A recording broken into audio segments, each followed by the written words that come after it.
shit. That's what I'm talking about. Wait! Okay, now, from the beginning. Welcome to BS, Beyond Stereotypes, a podcast about lawyers using their authentic voices to change the world.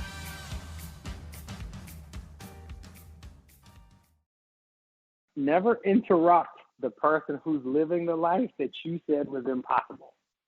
I like that.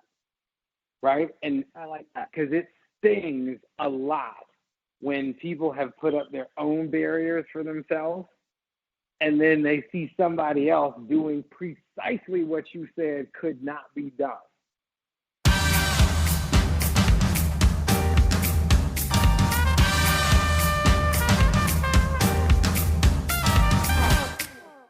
Welcome to BS Beyond Stereotypes. Here to BS with me today is Stephen Hunter. Stephen is an equity partner at Quarles Brady in Chicago, a business litigation lawyer. He's also the co-chair of the National Diversity Committee.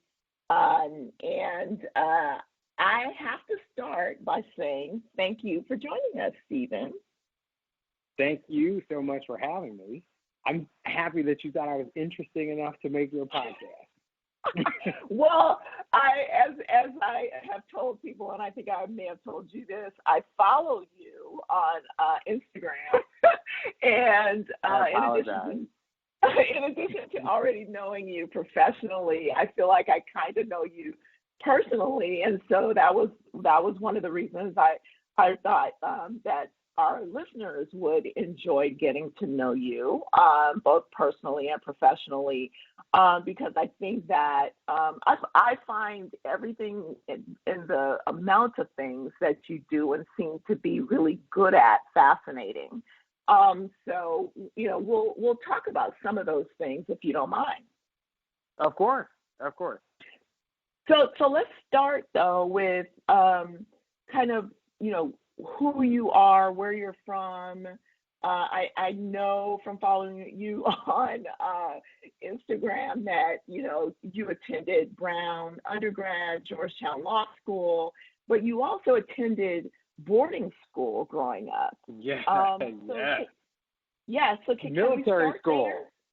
Oh, my military goodness. school. So this will be a surprise to anybody who does not actually, who knows me and my personality is always very shocked that I went to military school. I went to a very conservative military school in Indiana, like politically conservative. That shocks people as well. Wow. And I had never been exposed to that. I went to Catholic elementary school in Chicago, in Hyde Park, right? That was probably, I want to say, about 70% African American and 30% all other races. And we had lots of biracial children in my classes, so that was never a thing. Like, I never knew that was a thing outside of Chicago. And so then I went there because the opportunities there are incredible. We had an airport on campus. We had on campus, right? Like an airport, we had a golf course, we had 150 polo horses, right? Like on campus. There are 3 ice arenas in case you wanted to play hockey. We had a hockey league. Yeah, it was nuts. So all of those all of those resources were there. And so, my mother was obviously very impressed with it. I went to camp there. And I enjoyed the camp, and then I got to the school, and the school was good. I did not do well at the military part, though. They still invite me back. They still invite me back to do alumni things, so they must, half like me. But yeah, I was not very good at the military part at all. Authority, just that whole, you were defying authority as a youngster. Is that what it was? And this is a theme with me. I don't mind taking direction at all if I respect your intelligence, right? And this is why I work at a law firm, right? Because lawyers, you can agree or disagree, but for the most part, smart people, right? And for the most part. for the most part, right? And so you're not taking instruction from someone whose intelligence, like, you don't respect, right? And this, people thought that there would be racial issues. And one of my biggest issues was actually with a black teacher, or not teacher, like one of the military people there, and we just did not get along, right? And one of the comments one of my friends told me the other day, he's like, remember when you told the guy, he's like, you have a couch in your backyard, so we're not the same. And I did. I told him that in high school, and I meant that. Like, we're not the same. So yes, that was my high school Culver career. But academically, it was excellent. Well, yeah, and the exposure, the things that you were exposed to, I'm sure, influenced a lot of the things that we'll be talking about later that you've done and that you do. But what was the contrast like between where you grew up and where you were going to boarding school? I grew up in downtown Chicago, and most of my friends in the building where I grew up were Jewish. And there weren't a lot of Jewish people at Culver, except for one of my roommates, Elliot, who is the smartest person I've ever met. He went to Harvard. He now writes math books for Harvard. And he lives in Paris. He's just fantastic. That was, so I wasn't, and of course I was around black people because my mom was the principal at a school in the Robert Taylor home in Chicago, and my whole family, African American on both sides. So I knew black people, but I had never been around kind of conservative, kind of waspy America. And I went to elementary school around, it was 70% African American, but it was, blocks from the University of Chicago. So that was the environment I grew up in, very like urban, but not urban depleted. But it was, because if you say urban and everyone says, oh, he grew up deprived, I don't want that to ever. In the project, right? I grew up very middle class, right? Okay.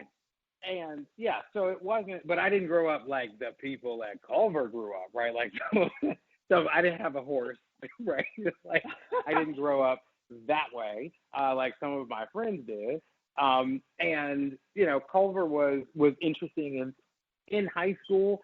I didn't even realize that what I was being exposed to. And in fact, every time I go back to the school, I'm like, oh, wow. And some of the things that I took for granted, like when I went to Brown, I assumed, and they laugh at me to this day, but I assumed there would be stables, right? And I'm like, where are the stables? Yes, right. Like, so Brown was actually, step down. Kind of, it was like, step it back. was. As far as like resources and the like. Let me ask you this. So, when you show up, so we want to talk about stereotypes, and I would and getting beyond stereotypes, and I will say that one of the I don't think of you as like a stereotypical, black lawyer or a stereotypical lawyer at all, because when I think of you, what I think of is like the best dressed, most internationally traveled, yoga teaching litigator in the U.S. and maybe in the world. Okay, so that to me is not. Yay. Like, well, am I? So those things are all true, correct? But they're not stereo. That this is not what you would expect. So how often do you feel like you're overcome? Like people expect one thing and they find lots of other things. Let me tell you where the dressing up comes from. Right. I had to wear a uniform from kindergarten all the way through high school. Right, so the first time I ever got to like wear my own clothes was college, right? And so I was determined to actually like what I put on, and so that's literally where that comes from. all in response to like, I enjoy dressing because I didn't get to do that growing up. Okay. But I have to say you're very good at it. I look forward thank you. Right. to seeing what ensembles you put together. Yes. And I'm not afraid to take chances with that either. Exactly. And do you do and did you always feel comfortable once you became a lawyer? Did you always feel comfortable doing that, or did it take you a while to do that in your law firm and even in court? I always felt comfortable doing that. One of the reasons I felt comfortable doing that is because of Brown, right? Unlike Culver, right? So I went to Brown's, which is like the anti-Culver, right?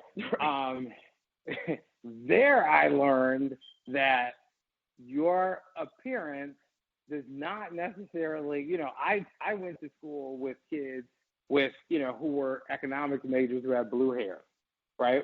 And they were brilliant, right? And so once you figure out that, people's expression with their clothes, and sometimes my expression is very conservative, right?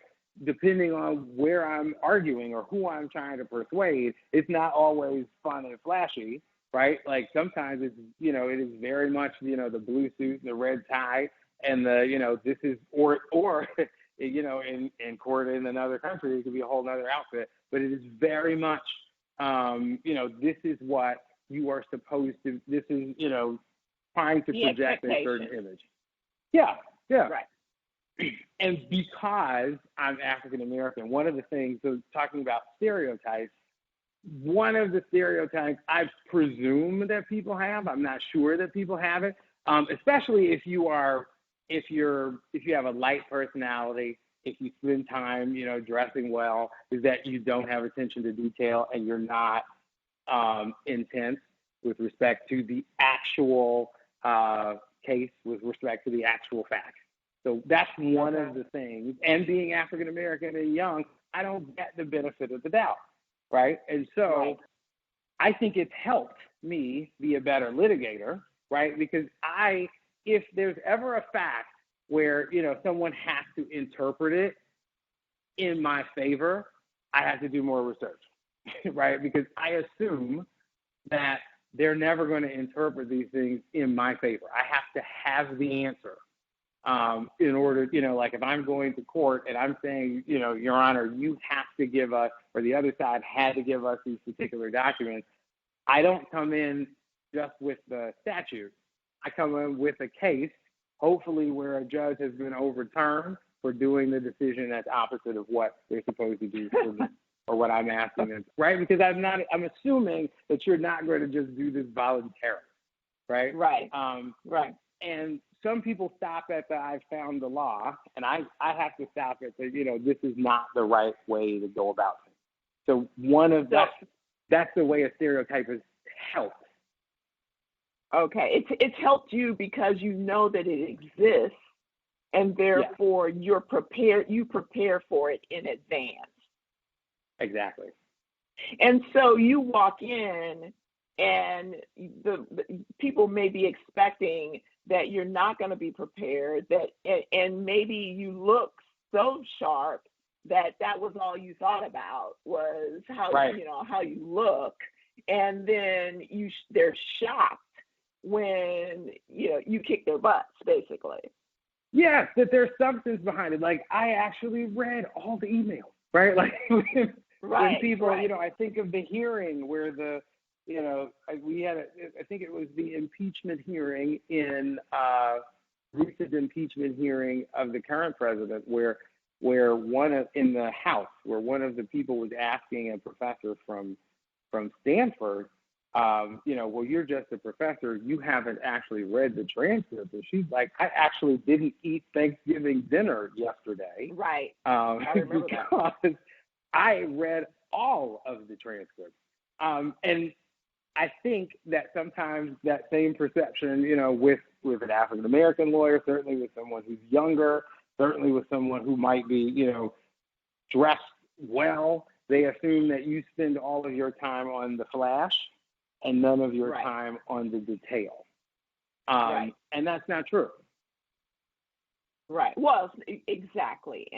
And that's why we want to talk about, getting beyond stereotypes, right? Because a lot of times, because part of what we're talking about too is staying authentic, right? We want to be authentic. I want to encourage people to live their authentic lives and be who they are so that they can have the self-confidence that they deserve to have to walk through life, right? And you can only do that if you're being yourself. But the point that you make is so it's so perfect, because you can be authentic, you can be yourself, but you need to recognize those stereotypes, don't fall victim to them, and overcome them. Right. And also, for me, the authenticity is realizing, and Brown helped a lot with this, right? So I don't know if you know a lot about Brown, but we didn't have a core curriculum. There were no classes that you had to take. You could experiment with other things, but everybody there was really, really gifted in one thing, right? But they would take classes everywhere. But these things kind of melded together, right? And it gave you the courage to understand I can learn anything, right? Like I can learn anything. And so I don't want to call it an obsession, but kind of an obsession. Like every time, so this is the thing. As African-American lawyers, probably just lawyers generally, but it feels like African-American lawyers, this happens a lot too. We are in a competitive market where, oftentimes we are being asked to compete with other people. Who is going to be the face of the company on this particular lawsuit, right? And in that transaction, in-house counsel as well as business people can be as racist as they like. Right? There is no law preventing them from saying, I'm not hiring this lawyer because he's black. Right? And usually it's never that, people nowadays, thankfully, are not that aggressive, but there are these stereotypes, right, that they have, that they, is he really, should he really be lead counsel? Is he really capable of doing this particular case? Or this one is too important to let him handle. Can't someone, who looks a little bit more like we are used to seeing, right? That's the kind of competitive environment we're in. Sometimes it can get to you mentally, right? When you get passed over for things that you think that you should have gotten. And sometimes you start to believe, maybe I can't learn, or, you haven't done this particular case 17 times before, and this other attorney who has had the opportunity to do the case 17 times before gets it. And you're like, well, why can't, am I not able to learn, right? Like, couldn't I learn how to do that kind of case? And so this kind of thing drives me quasi-obsessively to these certifications. I'm obsessed with taking tests, right, and certifications, right? So I am like one of the only people in the country who's ACEDS. This is like an electronic discovery certification. One of the only lawyers in the country who took this test. I helped write the test, but it was written for paralegals. I don't care. It's a test. It shows that I can learn stuff, right? It reminds me that I can learn stuff, right? We had a whole, I very interested in yoga, took yoga classes for many, many, many years. And I was sitting at an LCLD conference, and, I thought I would never have time to, be a yoga teacher. That takes too much time, and I don't have that kind of time. I'm a partner in a law firm. And I'm sitting at LCLD, and one of my fellows says, oh, yeah, well, I took 6 weeks off, 5 years ago to become a yoga teacher in Bali. Now, I don't have 6 weeks to give, right? But I'm like, well, if she can be a yoga teacher, I can be a yoga teacher, right? And so I start looking up all of these things, like weekend certifications, and manage to find one that could fit my schedule and I could fit work around on the weekends. It wasn't every weekend. It was like every other weekend, so I could actually get it done as well as work. And then when I finished that, I was very happy about that. I do not have a burning desire to teach yoga, oddly enough. I do practice it every day, but I don't like the teaching it is something that I do as a gift, but it's not something that I like is my burning passion. But what it did do was it taught me that, oh, wow, you have enough space if you really plan this out to do another bar exam, right? Because people challenge whether you can learn, like I had someone at that time who was like, we were being tapped to do a trademark or a trade secret case. And I have done trade secret cases before. I've also done, temporary restraining orders. This was going to be a temporary restraining order where we had to respond quickly. They went with someone else at our firm who's good, never done a temporary restraining order though, but they had done, trade secrets. And I'm like, is it not possible for me to learn that? I also heard of one of our good colleagues who was a good friend of mine who was going down to Florida, and he was being asked to be head of our corporate group in Florida. And he was taking some time off to take the bar in Florida in order to be able to do that. And me being me, I'm like, oh, we're taking bar exams now, right? Like, okay, so I don't want you to tell that story yet. I don't want you to tell that story yet. We're going to tell that story later. So, but what I do want, because we're going to get, so now we're going to go international, okay? Because we talked about best dressed, we talked about yoga, and like I said, I follow you on Instagram, and until recently, every time I saw you, you were someplace. But the thing that really caught my eye, one reason is because I was a tennis player growing up. My father was a high school tennis coach. I noticed that you were a tennis player growing up, but what got me and gives me goosebumps is that you, for the most part, take your mother to Wimbledon every year, correct? I took my mom to Wimbledon twice. I took her to the U.S. once. Yeah. Okay. Because she always so talk to us about that. Okay. So this had been gnawing on me for years. So growing up, I took tennis lessons from 3 years old all the way through high school. Or until high school. When I went to boarding school, I was on a tennis team. And we would always, in the summer, watch Breakfast at Wimbledon. And my mom is an avid tennis fan. And my godmother, who passed away some time ago, was a big tennis fan too. My dad was too before he passed away. But I'm like, why are we always watching Breakfast at Wimbledon here? Right? And we could go watch it in London. And no one, everyone, it's too complicated. And this is, one of my issues with, I love my people, but this is what we do. We assume barriers that may not exist. Right? Right? Like people assume, I've been to all of the Grand Slams, right? People assume that this is an extremely costly endeavor. It is not. Right? The French Open, the first week, like you can go and sit on the main court and watch all of the best players the first week, right? Not the finals week, for probably 150 euros for the day, right? And you get 4 or 5 matches for that. Right. But people assume it's, tens of thousands of dollars that you're paying. But so I was determined that I was going to take my mother to all of these Grand Slams. So I've taken her to Wimbledon. I've taken her to the U.S. I was going to take her to the Australian, and she doesn't want to go to them anymore. Too many bugs in Australia. Yes, right. Right. She's like, who's sitting on a plane for that long? Wow. I really appreciate that. My best tennis story or family tennis story. Like I said, my father started playing tennis when he was in grad school. He, grew up in Oklahoma, went to Tuskegee,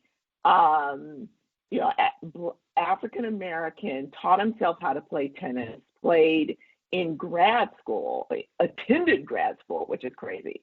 But he was a high school tennis coach, and I started playing tennis when I was in junior high school. And when I was in high school, I saw in the paper that Arthur Ashe was going to be at a tennis at a mall in Orange County, and it was during the week. And Orange County, there are no black people in Orange County, especially back then. Right. And it was during the week, which meant no kids were going to be there because you have to be in school. And I showed this to my father, and I said, I really want to meet. And he was going to be hitting balls with people.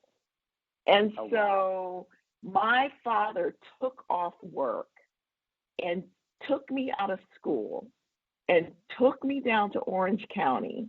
And we stood in that line so that his baby could hit balls with Arthur Ashe. Wow. That's wonderful.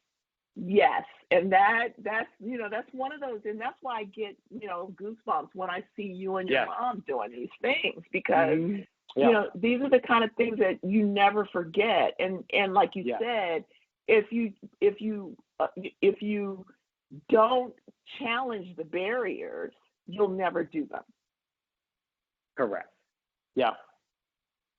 And my mom is older, like she's 84 now, so I don't have forever to make sure that she was, that I was able to take her to those things. So, that was, for me, that was really, really, really important. That since she spent all of that time and energy making sure I got to tennis, and she will always tease me about the fact that I was never good enough to actually make it into Wimbledon. So I had to take her to be a guest, right? That's awesome. Let's talk a little bit more about being authentic, staying authentic,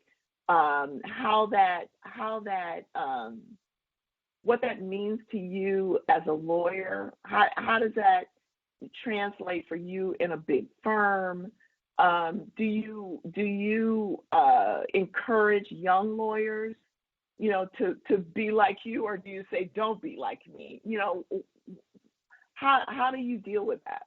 I think really is the courage to pursue kind of your own interests. What I think, and I think a law firm is a phenomenal place to do that.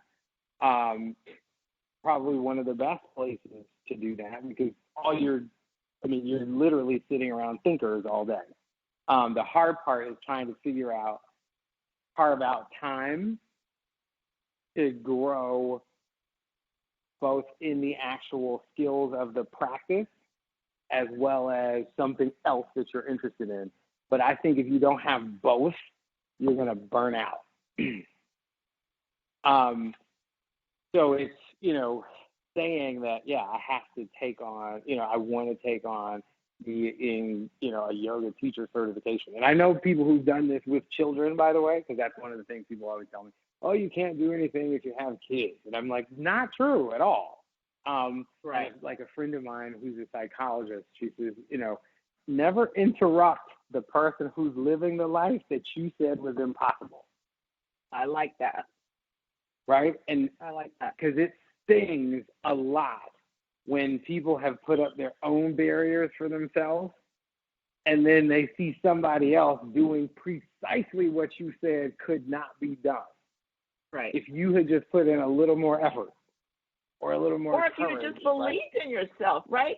Yeah. Courage is this idea that, we're making all our choices from a place of fear as opposed from a place of courage. I think it's pervasive, and if you can just switch that, just flip that switch and say, I'm going to have the courage to do this. I think also your passion and your profession do not always have to be the same thing, right? Right. I think a lot of people spend a lot of their time trying to merge. This is what I'm passionate about versus this is my profession. And sometimes your profession empowers your passion. or pays for it. Or right. So and you may not even know, like, what I think about often, and there are other examples of this, but the one that I keep thinking about is Steve Jobs, right? Like, Steve Jobs, obviously business person, not nearly as smart as some of the other folks on his team with respect to computers. He had someone to do that. But what I find fascinating about him is he was a calligrapher, right? I mean, he knew how to write these really, really, and spent a lot of time learning how to write these really, really ornate letters, et cetera. But it informed how he made products, right? To him, it wasn't done when it was functional. The product had to be pretty. Pretty, okay. Right? It did. And so, like, the same way he took letters and took them from being functional to being art is the same way he transitioned that kind of thinking into his products. And we take them for granted now, but they are very sleek. He didn't have, like, the disk drive, for example. Like, that was the thing. Everybody had to have a disk drive. And he has none, because it didn't fit with the form it didn't fit with the aesthetic. And for him, the aesthetic was important, as the functionality. Now, how did he know, like, being a calligrapher had nothing to do with where he wanted to go? Right? But learning that skill. Yes, right. And so that's what I am encouraged by when I pursue things that have nothing to do or don't seem to relate to the way I'm headed. I am thankful to have partners who are, by the way, I didn't even take any time off to take this other bar, but who are like, he does his thing. They have patience, right? So let's go there. Let's go there. This is a great story. And I will say that, again, looking on Instagram, and there, one morning I looked at it, and there you are, in UK regalia, like is it a solicitor or a barrister? And I'm what the heck? Yes, right. Tell us that story. So we're here, and we're at, this is kind of a conglomerate of things, right? We are at a partner of mine is being asked to run, the corporate group in our Florida, one of our Florida offices. I am turning 40, and I am, thinking, what to do with kind of the next aspect. I've always considered getting a license maybe in California, but I've always in the back of my mind thought about what would it be like to get a license to practice in another country. And I'm like, that would be impossible, right? See, I built a barrier myself, right? Right. But I'm like, just look. So I looked, and I'm like, no, there is a route from the United States to be able to qualify, but it's ridiculously difficult, right? Like, you have to take a qualifying exam that's the equivalent of our bar exam in the United States. And then you have to take a 7-day practical exam in the United Kingdom, where you have to, it's 8 hours a day, where you have to do every single practice group, right? So you have to sell a flat in Yorkshire, or like, you literally have to go on. With an accent? Yes, I did my best not to have an accent when I was there, but sometimes I made one up. But you have to be able to handle someone's probate estate. They literally will have a client come in, and they're videotaping you, and they have a problem, and you have to be able to, like, know the statutes and handle their probate estate all the way down to telling them what their inheritance tax exposure will be, right? Like, literally calculating. Yeah, they're really serious about being a very good lawyer in the United Kingdom. And so very, very, very, very, very difficult process, and tough to study for, especially when you're not taking time off, and having a regular practice. Like, literally on the nights when I would leave taking the exam for 8 hours, I would come back and have all of this stuff to do for work, in the United States, and then try to study for the next day as well.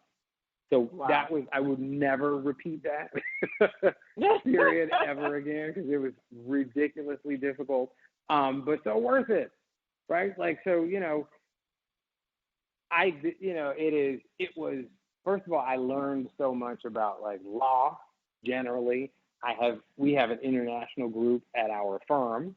I knew, and I've always done international arbitrations. I've done them for kind of probably definitely the last half of my career. I've first chaired some.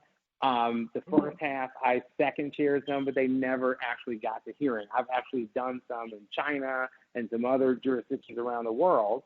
But I was saying no one is ever going to really take this black guy seriously when I'm only licensed to practice in Illinois and in New York, right? And if you really want to be, and I don't speak any other languages fluently, right? I speak Spanish or French, but not enough to take a bar or be licensed there. We have a large German group at our firm, and they are wonderful with me and to me, and they're always tapping me to handle their cases.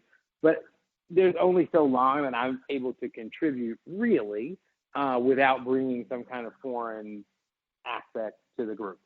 And so this is my investment in myself, right? This is again one of the stereotypes. I do think that other people would have the benefit of the doubt in that situation, and just because they have done this kind of thing over and over, people would select them. But for me, because I'm African American, I have to kind of go above and beyond to show that I even want to participate in this group. Well, I would say that is above and beyond, but congratulations. Thank you. Tip, oh boy. Right. Yes.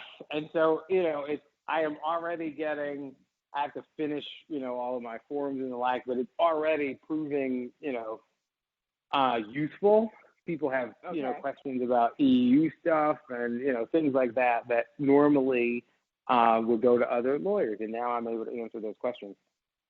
So tell us about what you have to wear, because that's one of our themes in this podcast. Okay, right. Interview. What you have to wear. Let's talk about the outfit. Yes. So it depends on which court you're practicing in, right? So the county court, you wear a regular suit, just like everyone else. And most solicitors are county court solicitors. If you take the advocacy exam, which is another exam, which qualifies you to practice in the High Court, which is in London. It really is most of our states have a separation of law division for disputes over 100,000 pounds. Those go to High Court. And when you appear in High Court, if you're an advocate, you would wear a solicitor's robe as well as the solicitor's cover, which is the wig.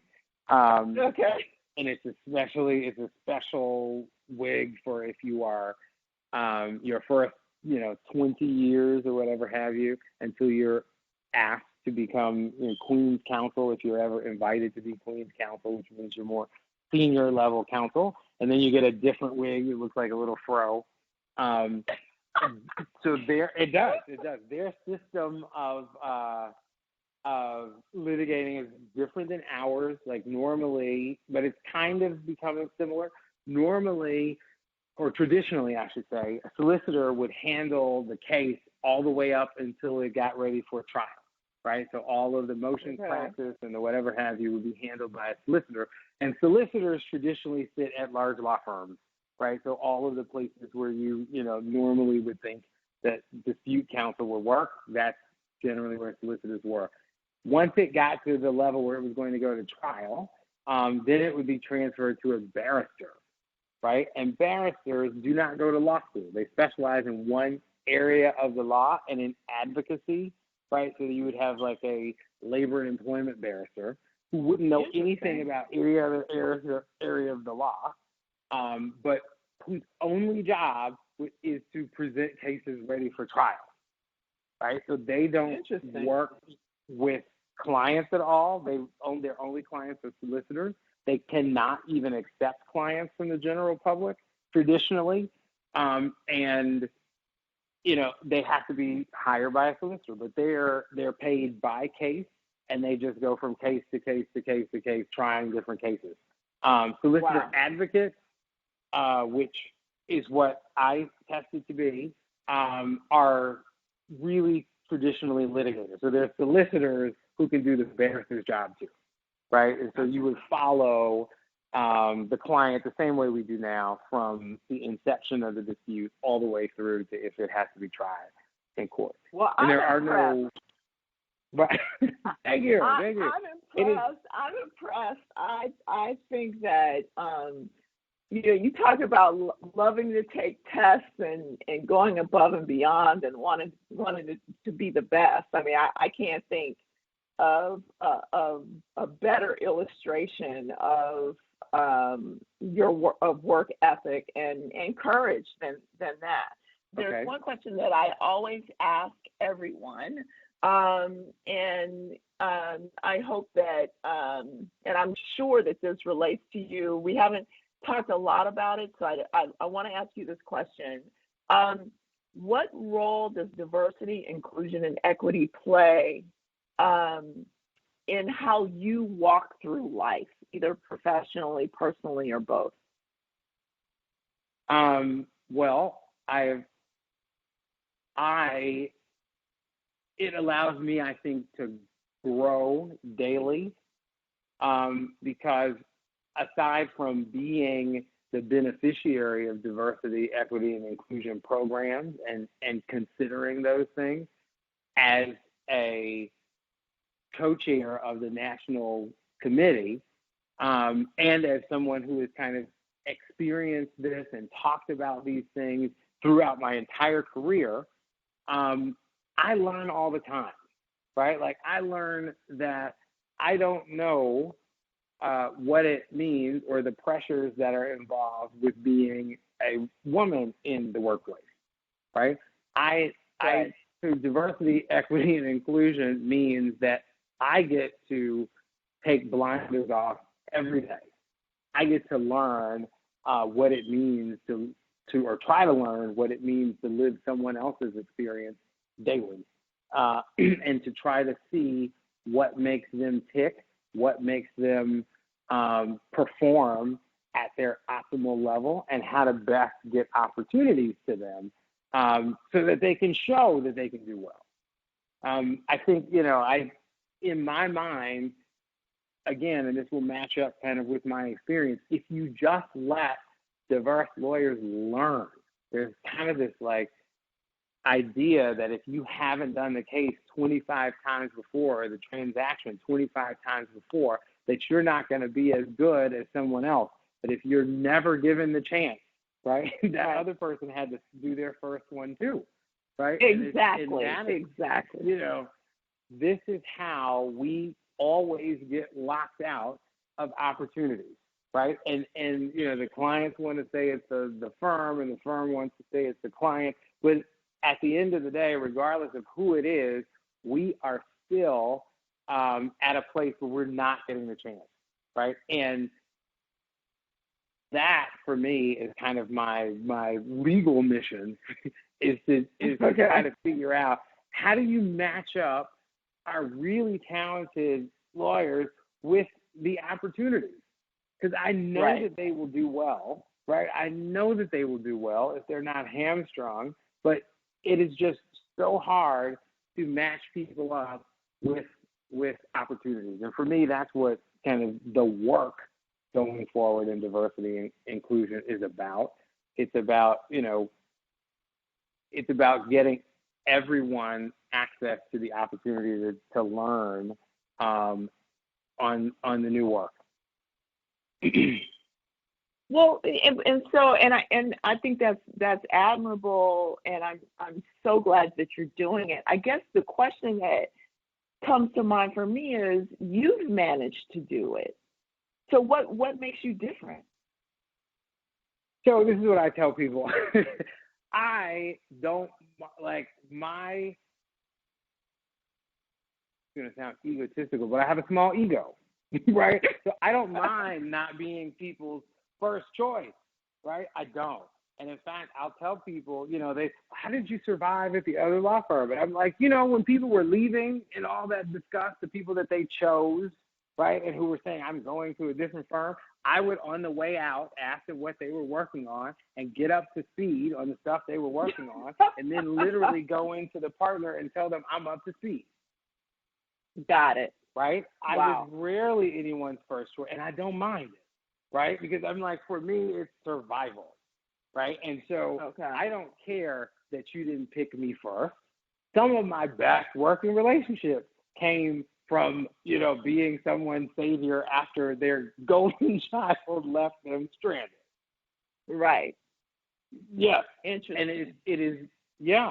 I mean, sometimes it is putting that, that pride aside, knowing full well that they would prefer to have someone else, especially when people leave the firm. I mean, I get lots of work that way because the people that, one thing that, this is very stereotypical of African Americans, but we are, in my experience, very loyal, right? And so you give us, an opportunity, and we are loyal even to a fault to where we work, right? And so, that goes for me too. And sometimes I'm there longer than the people who they thought were their golden children, right? And sometimes being the one who's like, yep, I'm around to clean it up, and I won't even mention it, moving forward, has helped a lot. Wow, that's saying a lot coming from a litigator. It is, and it takes a lot. I'm in a lot of poses trying to keep that mentality. I sit in a lot of shapes trying to maintain that. But it's helpful because sometimes you have to be that bridge, right? Like, if your clients aren't getting along, if the only thing you can offer is a bridge to opposing counsel that maybe you would be able to resolve this, shouldn't you be able to play that speed too? Right. Well, Stephen, I have to say, this has been so much fun. I knew that it would be. And, remember I told you, I called you or sent you an email once and said, I think we should do a fashion blog together. I still think we need to do that. I do too. But I'm glad that this was our first foray of doing something together. And I'm so happy that you agreed to BS with me a little bit today. And I'm sure that our listeners learned a lot from your experience and just your philosophy on life. So I just want to say thank you. Well, thank you so much for having me. It's always a pleasure to chat with you, and looking forward to chatting with you in the future. All right. Thank you, everyone, for listening. And until the next episode, remember that everybody is different, and different is good. Hit it! That's what I'm talking about. Wait! Okay, now, from the beginning. We hope you enjoyed the stories shared in today's episode of BS, Beyond Stereotypes. Join us next time when another authentic personality unleashes their uniqueness on the world.